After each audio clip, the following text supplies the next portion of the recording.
So the expectations are, the meeting announced Thursday comes 3 weeks after the Seminoles, and I'm reading this, by the way, from the AP, became the first undefeated Power 5 champion left out of the college football playoff, a decision that angered university officials, blah, blah, blah, blah, blah, blah, blah. The board must vote on any action the school decides to take. Now, there's a lot of speculation that they want to leave the ACC. Any ACC school that wants to leave the conference would have to challenge the grant of rights. Florida State and other ACC members signed a grant of rights with the league that runs through 2036. Excuse me? 2036. The length of its television contracts with ESPN that gives the league control over its media rights, including television revenue, home game broadcasts, and all sports. In addition, any school that wants to leave the ACC would have to pay an exit fee 3 times the league's operating budget, or roughly, you wait for it, $120 million. Now, a couple of other things that you should know, okay? The Big Ten, the schools are making, what, $70 million a piece, the ones with full TV rights? I think it's like $70 million a piece. The SEC is, I think, a little bit light of that, actually, because it was like 60-something million, or high 60s or up to 70 as well. I don't know the exact figure, but it's in that same kind of range. The Big 12 is like in the $34-35 million variety, which I believe is where the ACC is as well. Okay?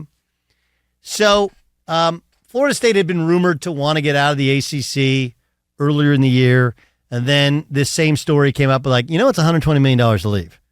And they're like, yeah, we were just kidding about that. We won the ACC. Then they win the ACC, go undefeated, quarterback gets hurt, and they're like, you know what, we want to leave the ACC again. And somebody's going to say, like, you got to pay $120 million, and they're probably going to hire some really high-priced attorney that will cost them $5 million, and he'll go like, if you give me the gig, I can get you out of that deal for half of that. A couple things here. There's a rule in grocery shopping. Okay? Do not shop hungry. You ever gone to the grocery store when you're hungry? You're like, stomach, oh my God, I'm so starved. Everything looks good. Every smell smells good. Everything tastes good. Every recipe, you'll go with your girlfriend or your wife and be like, oh, babe, look, gnocchi. You're like, I've never had gnocchi, but it sounds amazing. Sure, put it in the basket. What is gnocchi anyway? Well, it's pasta, but it's really potatoes. Sure, what the hell? Why not? Put it in the basket. You come home, you got steak, you got chicken, you got lamb, you got fish. And then you're like, all right, I'm going to make the fish. And they're like, wait, hold on. All this stuff is fresh. Eventually, you're going to have to throw something out because you overshopped, right? You get up to the register, it's like $450. Like, what the hell? You shopped hungry. Don't shop hungry. Right? Desperation is not a good time to be making decisions. Fair? I mean, I agree with you to an extent, but for me personally, I love shopping hungry because I get more options, like I'm like, oh, Frito pie is going to sound good, or oh, I could make a bomb salad, like all of it sticks out to you with what you really want, where if you go when you're not hungry, you're like, that doesn't sound good. You're just much more practical. But this is a major decision that, okay, here's, and people think I hate University of Oklahoma sports. No, I mean, I don't ever root for them. First of all, their athletic director, Joe Castiglione. He is a very good man, a very dear friend, and really good at his job. Okay? They have made a colossal mistake in leaving the Big 12 for the SEC. Put me down on record. I reserve the right to be wrong, but I believe I will be proven right eventually. Okay? I've been in this thing for 21 years. I hope to be in it for another 21 and over the next 10 years. And I said Missouri was making a mistake. And they're really good in football now for 1 year. And they were really good at the start when they gave them a soft schedule. But for the most part, they're just another school. But Missouri wasn't Oklahoma. Okay? Oklahoma was and should always be the dominant program in the Big 12. Why? Remember those things we talked about last hour? You need to be successful. Well, in football, proximity to talent, history, financial resources, facilities, coaching, fans. Okay? You had all of them. They had the second highest budget in the Big 12. Right? So, yeah, they've been the best program in the Big 12 in football. It hasn't really even been close. Hasn't been close. And it's actually more of an upset that Texas hasn't been as good as they are now because Texas had way more money than anybody else. Texas' athletic budget is like $250 million. Like Oklahoma State's like $100 million. It should be a locked up cinch that they're better every year. Why? They should have better players every year. Better players, better coaches, better facilities, better everything. Why? 2.5 times the money spent. When Texas was going to leave the Big 12, they went to Oklahoma. Now, Oklahoma was in some financial despair for the university, right? They had some issues with investments with the university. And this is like, hey, it's a lot easier to sell suites and tickets if Bama, Florida, LSU, Georgia, Auburn come to town than Iowa State, Kansas State, Texas Tech come to town. It's the reality of it. I'm not an idiot, okay? And I know those schools have a lot more credibility. They bring a bigger fan base. They bring more money. Right? But the number one thing that makes you relevant, that allows you to get donations, that allows you to fill up your stadium, that allows you to get NIL. You know what the number one thing is? Winning. And the likelihood of winning when you have 2x the resources than everybody else in your conference, as opposed to they go into the SEC. And this is a really, really easy exercise, okay? All you got to do is Google SEC, that's Southeastern Conference, okay? School athletic budgets. Do that, and you'll see the difference. Okay? That's all you got to do. SEC school athletic budgets. And, woo. Right? You can just Google it. It's super simple. They will be middle of the road at best. And what they could offer if you went to Oklahoma and you're playing in the Big 12 is, hey, man, we play for the Big 12 championship every year. Every year. Go back and look. It's like 90% of the time. Okay? The SEC has the number one now with Texas. Number 1, number 2, number 5, number 6, number 8, number 9, number 10, number 11, number 16, number 19, number 24, number 31, and number 32 budgets in all of college athletics. Okay? They used to be the rich guy among the middle class.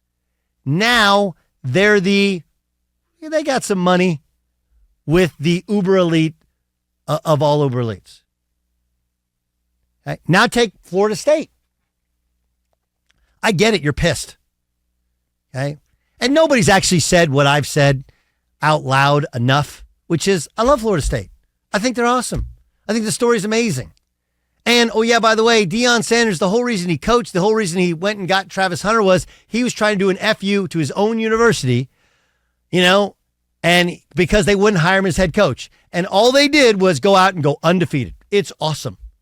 But the reality is we're trying to get the 4 best teams. They're not one of the 4 best teams when you lose your quarterback, considering what they've thrown out there as a backup quarterback. Nobody thinks that. Danny Kanell is going to join me, and he's going to say all these things. You know what he's not going to say? That he actually thinks Florida State would beat Texas, would beat Alabama, would beat Washington, would beat, who's the other one? Washington? Michigan with their current quarterback situation. Okay, but Florida State is just like Oklahoma. Florida State is the best, should be the best, and will be the best program in the ACC. And they're better funded, the proximity to talent, they got incredible history, they obviously have quality coaching, they're there. Don't shop hungry. Don't shop hungry. Cool, we got in the SEC, all right, so what? You could dominate the ACC, or you could just be you really want to go to the Big Ten? That's what you want to do? Why? Why? What does that bring you? Oh, well, it brings us, $25, $30 million more per year. All right, you're going to spend that. You're going to burn through that in all the expenses it takes to go and fly to USC, to go and fly to Ohio State. You have all your Olympic sports. That's what they call non-revenue generating sports. They just say Olympic sports. In other words, the ones that don't really matter. And they matter to you, matter in the South. I just think it'd be a massive mistake. Dan, go ahead. You had something you want to say. No, I think it's interesting. You mentioned the scheduling earlier, and I have a buddy of mine that I went to college with, and he's been a Wisconsin season ticket holder for about 15 years or so. And your point of the new schools coming into the league, that's the type of school where it matters. And I'm talking, Wisconsin is upper echelon in the Big Ten. They're not top 1 or 2, but they're a top team. And when you're renewing season tickets, you're absolutely right that those top schools, it doesn't matter that Michigan State, comes to Madison or at some point. They want the years where Michigan does or Ohio State does, or maybe in this case, USC and UCLA does. So that's just the point of, it's funny where the teams that actually benefit, it doesn't matter to Ohio State if UCLA and USC are there. It adds for another exciting game, but in the big, the grand scheme of things, they'd still schedule a non-conference opponent and be strong enough for their schedule and then be able to continue winning. And that's all that matters. But it is funny on who does like the scheduling and who does benefit from it, because it usually aren't the top teams that, if Alabama's not winning, they're not showing up. Same thing for Ohio State, same thing for Michigan. Doesn't matter who's coming to town. But if it's if they are winning, they are going to fill those stadiums. Well, I know people at Texas, and they've told me, look, here's one of the reasons that there's been a shift in the importance of filling up your stadium and charging, because when Trump was in office, they did away with the ability to write off donations for tickets. Okay, so here's how it works and anybody who's bought season tickets from a university knows that it's like in the NFL, they have the PSLs, the personal seat licenses. In college athletics, they basically have the same thing. You got to donate if you want to then buy season tickets. You have to donate if you want to buy season tickets. But when the Trump administration came in, they did away with that donation as being tax deductible. So there wasn't the excuse of I got to give a $10,000 donation just to overpay for some tickets, knowing I only want one or two games I only really want one or two games, right? So now the thought is hey, people start canceling season tickets if you don't line up with really good teams. So there is a realness to the how much you can charge, and the estimation is you can make $150 million from your stadium. Remember, they own the stadiums. Okay, they got some debt service on it, but they're not paying lease fees, whatever. And there's a lot of other stuff where they fill up the hotel rooms and all that other stuff. But this whole thing, this whole search for money, sounds great. Hey man, we go here. First of all, you're going to have to pay $100 million plus to get out of that deal. And second of all, maybe most importantly, you're way better off being the best team in a league that's they did not get in because of the ACC. That is fanboy Twitter. That's all that's about. Has nothing to do with anything else. Nothing. Zero. Nothing. Sorry, that's my Seinfeld moment of the day. They didn't get in, even though they beat LSU, even though they went undefeated, even though they beat Florida. Because when we saw them play Florida, you thought, is their quarterback really left-handed and he's throwing right-handed? Right? Because they had a star quarterback who got hurt, and his backups were terrible in comparison. And we're trying to judge the four best teams, and the margin of difference is very slight. And if you take out a star quarterback, that's what you're left with. And I actually agree with the decision that was made. as harsh as it may sound.